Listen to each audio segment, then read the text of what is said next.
Bien. Il n'est pas facile de s'exprimer après tant de voix d'artistes et d'intellectuels, et il n'est évidemment pas facile de s'exprimer après les mots de Simone Veil que nous venons d'entendre. Chers amis, cher Bernard-Henri Lévy, qui s'en souvient? En 1900, 90% des Juifs du monde vivaient en Europe. De Paris à Varsovie, de Salonique à Vilnius. L'hybridation entre l'esprit du judaïsme et le génie de l'Europe prenait les visages de Franz Kafka, de Martin Buber, de Stefan Zweig, de Sigmund Freud ou d'Albert Cohen. Le judaïsme façonnait alors l'Europe comme l'Europe façonnait le judaïsme. Un peu plus d'un siècle plus tard, moins de 10% des Juifs du monde vivent sur le continent européen.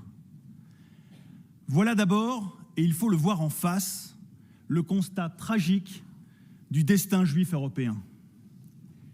Les persécutions et les pogroms, la Shoah bien sûr, l'antisémitisme du bloc communiste, puis l'antisémitisme contemporain, qu'il soit antisioniste, islamiste ou complotiste, ont eu presque raison de 2000 ans de vie juive européenne.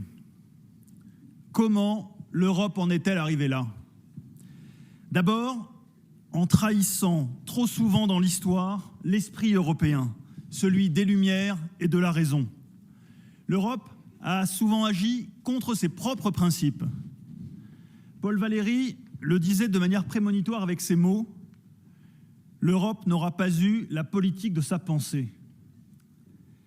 La période que nous vivons, où l'antisémitisme défigure à nouveau la France comme le reste de l'Europe, depuis le 7 octobre, prolonge la vérité de cette sentence. De la place que la Shoah occupera dans la conscience historique européenne dépend largement ce que sera l'Europe future. Ces mots, ce sont ceux de Simone Veil dans ce même discours prononcé à Berlin, au Bundestag, le 27 janvier 2004. Car l'Europe d'après-guerre s'est construite, cela a été dit maintes fois, d'abord sur une conscience post-Shoah. Cette conscience aurait dû faire de l'Europe un sanctuaire contre l'antisémitisme. Pourtant, jamais depuis la Shoah, l'antisémitisme n'a balayé aussi puissamment les sociétés d'Europe qu'aujourd'hui. Jamais depuis 80 ans, les Juifs d'Europe n'ont eu aussi peu confiance dans leur avenir.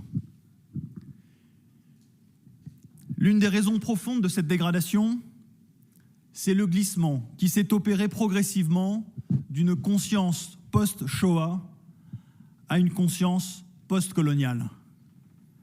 Avec ce glissement, ont surgi de nouvelles confusions morales et intellectuelles.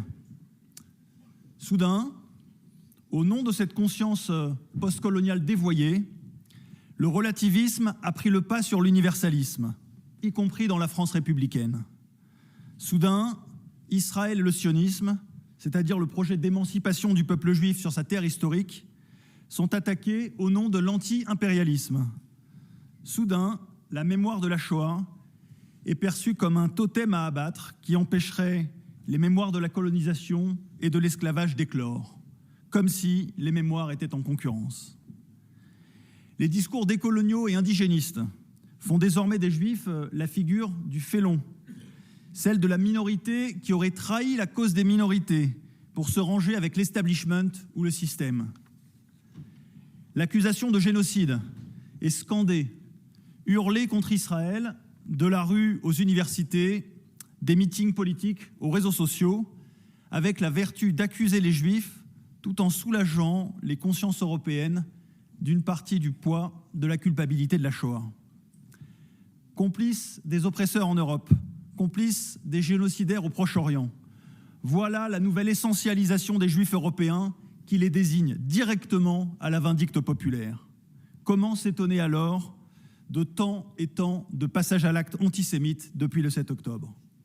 Simone Veil, toujours dans ce discours au Bundestag, nous alertait il y a 20 ans. Quand on retourne la mémoire de la Shoah contre les Juifs, en osant des comparaisons indécentes entre camps d'extermination et camps de réfugiés, quand on banalise le génocide juif par toutes sortes d'amalgames, ou qu'on exploite les clichés de la propagande antisémite au service du combat antisioniste, l'Europe a le devoir d'arrêter ses dévoiements, non seulement par respect pour les survivants des communautés décimées, mais aussi par souci de sa propre dignité.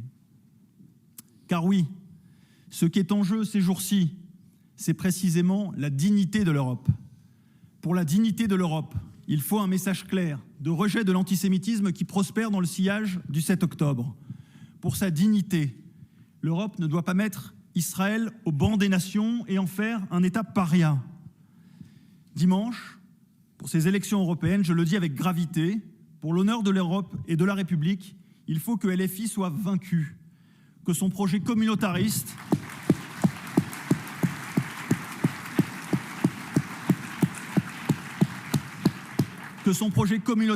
sa stratégie clientéliste, sa complicité avec les islamistes soient défaits dans les urnes, que ceux qui ont sacrifié les Juifs pour quelques voix soient durement sanctionnés.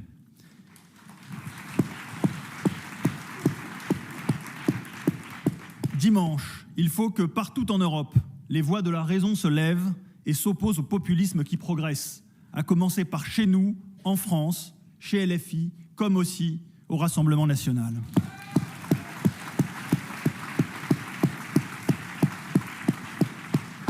Les Juifs connaissent le prix de la démagogie et les dangers des effets de meute. Jamais dans l'histoire, le populisme n'a été une réponse à l'antisémitisme. Chers amis, il y a une communauté de destin entre l'idéal européen et la condition des Juifs.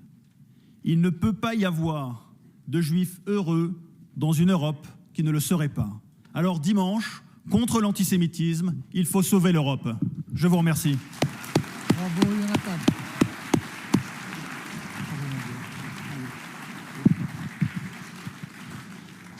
Je voudrais appeler maintenant une grande figure morale de l'Europe.